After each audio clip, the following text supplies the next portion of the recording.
Hello everybody in the YouTube verse. What we have here is a 2019 Kawasaki Voyager. A little bit about it. Put some highway pegs on it. I put some mirror extensions on it. That gets the mirrors off your shoulders. I put a clear view windshield on it. It's flared at the top. Kind of helps get the wind off your passenger. It's got a vent. It's a lot better than the stock windshield that comes on it. Just a few things. I did the Ivan's Performance ECU flash. Incredible difference. I do highly recommend the ECU flash for these motorcycles. There are tons of videos out there on why you want to flash your ECU. I won't get into that, but that's well worth the money. I think it's $350. I did it a couple years ago. Absolutely love it. But the point of this video is putting a car tire on a Voyager. The pros and cons. So the pros, you get lots and lots of miles out of these tires. If anybody knows these bikes, they are very heavy, 900 pounds plus, I believe. Then you get me on it, I weigh about 260, get a passenger on it. This thing eats through the tires. It's crazy. The first tire was a Bridgestone, very good tire. I think that's what they put on all of them when they're new. 4,000 miles, I believe, is all I got out of that tire. Then I tried the Shinko Tourmaster, and I believe I got 8,000 miles out of that one. So these motorcycles, the rear tire is probably one of the worst ones to change. 45 minutes just to get the tire off, change the tire, 45 minutes, put it back on. So I really didn't want to do that every 7,000 to 8,000 miles. Like I said, I looked on YouTube, I looked and looked, and nobody has a video on a car tire on a Voyager. So here locally, I went to tire shops. I went to actually car dealers, my local motorcycle shops. We have a couple of them here in town. I live in the Midwest, Illinois. Absolutely nobody would put a car tire on a motorcycle wheel.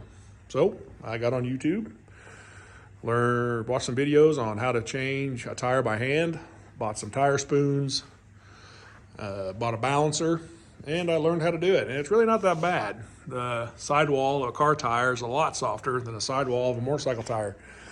It's fairly easy to change. Balance it, put it back on. Love it, absolutely love it.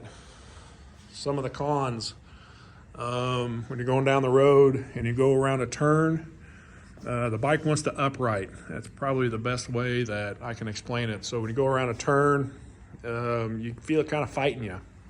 But after about a day or so, you get used to it. It's really not that bad. I've been riding my whole life, and I've actually scraped the tabs on the bottom of the floorboard. So you can take this thing down as far as you're comfortable, as far as it'll go, really. But that's about all the cons, really. The pros outweigh the cons by far. So another thing I've done to it is I did the trunk mod. There are videos on that. You slot your mounting brackets. It's fairly easy. Probably the most intimidating is this trim piece right here. This trim piece, you gotta cut that. And these trim pieces are not cheap. So this is just a piece of chrome from O'Reilly's or AutoZone or something I finished it off with. Anyway, it gives it the Vaquero look. Whenever my wife's not with me, I'll take it off just so the trunk's not rattling and doing its thing back there. Absolutely love it. But anyway, that's what this video is about, the dark side.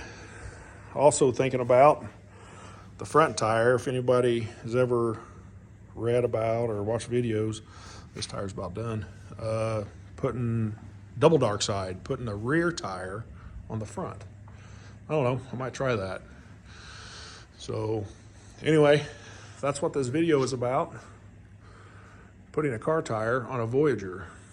For me, where I live, the Midwest, we have roads where you go straight, you turn right, you go straight, you turn left. So you're upright 90% of the time. We don't have any roads like Missouri, Kentucky, Tennessee. I have taken this bike to all those states. and rode all the roads, the Dragon's Tail, Maggie Valley, all those places, and this tire performed flawless. The contact patch triples compared to a motorcycle tire. A regular motorcycle tire has about a 2-inch contact patch. A car tire, it triples. It triples the contact patch. Plus in rain, I haven't had any problems in rain either. It's just as stable as it could be. So anyway, just want to put this video out there. You can put a car tire. I don't know if I mentioned it, but it's a Hankook 195 6016. I tried to put a 205 on it, but you couldn't get a piece of paper between the inside of the swing arm and the tire. I don't know if I can get up in there. I don't know if you guys can see that. Anyway, it's got plenty of room. You can get your finger in between the tire and the swing arm. Nothing rubs. It's great. It's absolutely wonderful. So it really depends on your preference. Me, I really don't want to change the tire every season because I put 5,000 to 10,000 miles on motorcycles. I have a few of them, but this one here, I think it's got 19,000 miles. 19,000. I put this tire on, it had 13,000 miles on it. So 6,000 miles, and that's what it looks like. Still in really good shape. I run probably 37, 38, 39 PSI in it. You can overinflate these and wear out the center of the tire, from what I understand. So I think I'm keeping it around 38 PSI. So anyway, hope you guys enjoy the video. Hopefully it'll help somebody, and maybe you'll try it. Thanks for watching.